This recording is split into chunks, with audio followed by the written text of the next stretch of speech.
Avez-vous ressenti ce moment où la maladie, l'anxiété ou un diagnostic semble fermer toutes les issues?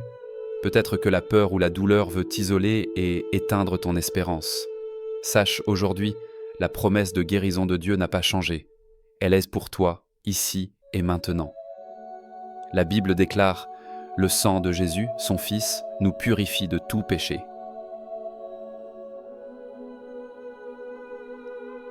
Mais souvent, nous croyons au pardon sans oser croire aussi à la guérison. Aujourd'hui, nous allons découvrir ensemble comment proclamer le sang de Jésus n'est pas seulement une tradition, mais une clé pour ouvrir la porte à la guérison, à la paix et au renouveau. Ta percée peut commencer aujourd'hui, mais voici. Peut-être es-tu fatigué de lutter pour ta santé, peut-être le doute et le découragement grandissent quand la maladie dure. L'ennemi chuchote que ton combat est perdu, que la prière n'a plus de sens. Pourtant, la parole de Dieu affirme l'inverse. Comme la femme dans Marc 5 qui a bravé la foule après de longues années de souffrance, la foi peut tout changer. Les prières ne sont pas ta dernière option, elles sont le chemin vers la victoire. Maintenant, entrons plus loin dans cette vérité. La parole est claire. 1 Jean 1,7. Le sang de Jésus, son Fils, nous purifie de tout péché. En 3, Jean 1, 2, nous lisons ce désir du cœur de Dieu.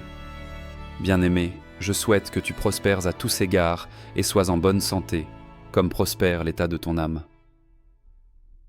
Et si tu déclares ce que Jésus a accompli, tu réclames non seulement le pardon, mais aussi la restauration. Souviens-toi d'Exode 12.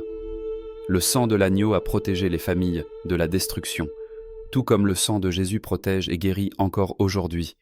Psaume 103 rappelle: c'est lui qui guérit toutes tes maladies. Voyons comment cela change tout.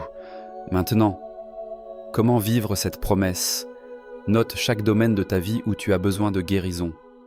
Proclame le sang de Jésus sur ta santé, tes pensées, ta famille. Parle la vie, refuse la défaite. Quand tu rends grâce et déclares la parole, l'espérance grandit, l'anxiété recule. Ce n'est pas une formule magique, mais une alliance active. Laisse la prière et la proclamation renouveler ta foi. Approche-toi, car Dieu est tout proche. Prépare-toi à recevoir. La plupart ne croient pas qu'ils peuvent vraiment expérimenter la guérison aujourd'hui. Mais Jésus va là où la foi l'appelle. Dans Matthieu 8, un centurion a cru, et Jésus a dit: qu'il te soit fait selon ta foi. Ose croire que ta percée commence pendant que tu écoutes maintenant. Lève-toi dans la foi, proclame avec confiance: par les meurtrissures de Jésus, je suis guéri. Attends-toi à une restauration dans chaque domaine. Ta percée peut commencer aujourd'hui. Père, merci pour ta fidélité. Jésus, je viens devant toi, reconnaissant pour la croix. Que la puissance de ton sang coule sur ma vie, guéris mon cœur, restaure chaque faiblesse. Saint-Esprit, remplis-moi de paix et de force. Pardonne mes doutes, enlève toute peur. Aujourd'hui, je m'engage à proclamer tes promesses à haute voix et à te faire confiance complètement. Que ma vie devienne un témoignage de ta grâce. Si tu as prié cette prière, partage ton témoignage ou ta demande de prière en commentaire. Invite quelqu'un à écouter ce message et abonne-toi à Oasis de Grâce pour que la famille grandisse dans la foi et la guérison.